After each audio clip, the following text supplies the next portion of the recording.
ನಮಸ್ಕಾರ ಎಲ್ಲರಿಗೂ. ನನ್ನ ಹೆಸರು ವಿಕಾಸ್ ಅಂತ. ಈಗಾಗಲೇ ನೀವೆಲ್ಲರೂ ನ್ಯೂಸಲ್ಲೆಲ್ಲ ಕಡೆ ನನ್ನ ಬಗ್ಗೆ ನೋಡಿದ್ದೀರಾ. ಇವಾಗ ನಿನ್ನೆ ಬೆಳಿಗ್ಗೆ ಸೋಮವಾರ ಬೆಳಿಗ್ಗೆ ಒಂದು 6:20 ಆಗಿರೋವಂಥ ಘಟನೆ ನಾಗವರಪಾಳ್ಯ ಈ ಬೈಯಪ್ಪನಹಳ್ಳಿ ಇದ್ರ ಹತ್ರ ಆಗಿರೋ ಘಟನೆ ಬಗ್ಗೆ ನೀವೆಲ್ಲ ಆಲ್ರೆಡಿ ನೋಡ್ತಾ ಇದ್ದೀರಾ.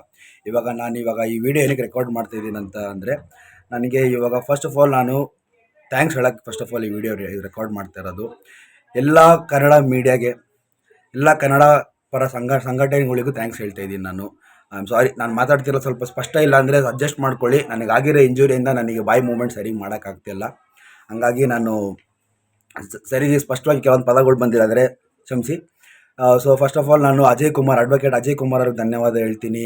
ಆಮೇಲೆ ಅರುಣ್ ಕುಮಾರ್ ಸೋಷಲ್ ವರ್ಕರ್ ಅವರು ನನ್ನ ಪರ ಬಂದು ನಿನ್ನೆ ನೈಟಿಂದ ಅಜಯ್ ಕುಮಾರ್ ಅವರು ಆಮೇಲೆ ಅರುಣ್ ಕುಮಾರ್ ಅವರು ನಿನ್ನೆ ನೈಟಿಂದ ಅವರು ಸ್ಟೇಷನಲ್ಲೇ ಇದ್ದರು, ಬೈಯಪ್ಪನಹಳ್ಳಿ ಪೊಲೀಸ್ ಸ್ಟೇಷನಲ್ಲಿ.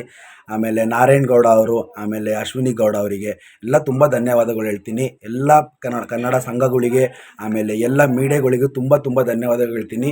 ಇದು ಎಲ್ಲಕ್ಕಿಂತ ಹೆಚ್ಚಿನದಾಗಿ ನಾನು ಬೈಯಪ್ಪನಹಳ್ಳಿ ಪೊಲೀಸ್ ಸ್ಟೇಷನ್ ಸಿಬ್ಬಂದಿ ಏನಿದಾರಲ್ಲ ಅವ್ರಿಗೆ ನಾನು ದೊಡ್ಡ ಥ್ಯಾಂಕ್ಸ್ ಹೇಳ್ತೀನಿ.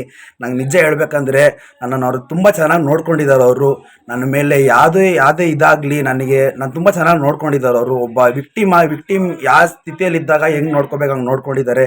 ನನಗೆ ಮೆಡಿಕಲ್ ಅಸಿಸ್ಟೆನ್ಸ್ ಕೊಟ್ಟಿದ್ದಾರೆ. ಆಮೇಲೆ ನನ್ನ ಸೈಡದ್ದು ಸ್ಟೋರಿನೂ ಕೇಳಿಸ್ಕೊಂಡಿದ್ದಾರೆ. ಆಮೇಲೆ ನನ್ನ ಕಡೆಯಿಂದನೂ ಒಂದು ಕಂಪ್ಲೇಂಟ್ ತೊಗೊಂಡಿದ್ದಾರೆ ಅವರು.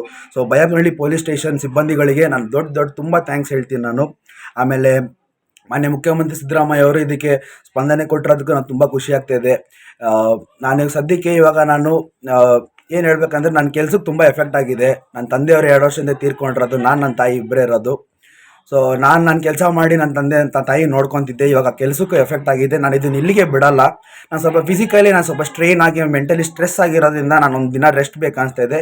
ಬಟ್ ನಾನು ಇಲ್ಲಿಗೆ ಬಿಡಲ್ಲ, ತನಿಖೆ ನಡೆಯುತ್ತೆ ಅಂದ್ಬಿಟ್ಟು ಕಮಿಷನರ್ ಸರ್ ಅವರು ನನಗೊಂದು ಮಾತು ಕೊಟ್ಟಿದ್ದಾರೆ. ಏನು ವರಿ ಮಾಡಬೇಡ, ನಿನ್ನ ಕೆಲಸಕ್ಕೆ ಎಫೆಕ್ಟ್ ಆಗಲ್ಲ ಅಂತ ಹೇಳಿದ್ದಾರೆ. ಬಟ್ ಆಲ್ರೆಡಿ ನಾನು ವರ್ಕ್ ಪ್ಲೇಸಲ್ಲಿ ನೋಡಿದ್ರೆ ನನಗೆ ಏನು ಹೇಳೋದು, ಆಲ್ರೆಡಿ ನನಗೆ HR ಅವರು ಕಾಲ್ ಮಾಡಿ ಹೆಂಗೋ ಕೆಲಸ ಹೋಗೋ ಥರ ಆಗಿದೆ ನನ್ನ ಪರಿಸ್ಥಿತಿ ಇವಾಗ. ಬಟ್ ನಾನು ಇದನ್ನೇ ಇಲ್ಲಿಗೆ ಬಿಡಲ್ಲ. ನಾನು wing commander, air force wing commander ಅವ್ರು ಏನಿದಾರಲ್ವಾ ಅವ್ರ ಕಡೆಯಿಂದ ನನಗೆ ಏನು ನ್ಯಾಯ ಬೇಕೋ ಅದು ನಾನು ತೊಗೊಂತೇನೆ, ನಾನು ಬಿಡಲ್ಲ. ಯಾಕಂದರೆ ಅವರು ಇಲ್ಲಿ ಲ್ಯಾಂಗ್ವೇಜ್ ಬ್ಯಾರಿಯರ್ ಅಂದ್ಬಿಟ್ಟು ಒಂದು ಸುಳ್ಳು ಕಂಪ್ಲೇಂಟ್ ಕೊಟ್ಟಿದ್ದಾರೆ. ಸೊ ನಾನು ಬೇಕಾದ್ರೆ ಆನೆಸ್ಟಾಗಿ ಹೇಳ್ತೀನಿ, ನಾನು ಮೋರ್ ದೆನ್ 5 ಲ್ಯಾಂಗ್ವೇಜ್ ಮಾತಾಡ್ತೀನಿ. ಕನ್ನಡ, ಇಂಗ್ಲೀಷ್, ಹಿಂದಿ, ತಮಿಳ್, ತೆಲುಗು 5 ಲ್ಯಾಂಗ್ವೇಜು ಬರುತ್ತೆ. ಸೊ ನಾನು ಬೆಂಗಳೂರಲ್ಲಿ ಹುಟ್ಟಿ ಬೆಳೆದಿರೋದು, ಬೆಂಗಳೂರಲ್ಲಿ ಜೀವನ ಮಾಡ್ತಾ ಇರೋದು. ಸೊ ಒಂದು ಭಾಷೆಯಲ್ಲಿ ಇಲ್ಲಿ ಜೀವನ ನಡೆಸೋದು ಕಷ್ಟ ಆಗೋದ್ರಿಂದ ನಾನು 5ರಿಂದ 6 ಭಾಷೆ ಕಲ್ತಿದ್ದೀನಿ. ಸೊ ಅವರೊಂದು ಫಾಲ್ಸ್ ಕೇಸ್ ಕೊಟ್ಬಿಟ್ಟು ಅವರೇ ನನ್ನ ಮೇಲೆ ಹಲ್ಲೆ ಮಾಡಿ ಈ ಥರ ಮಾಡಿರೋದು.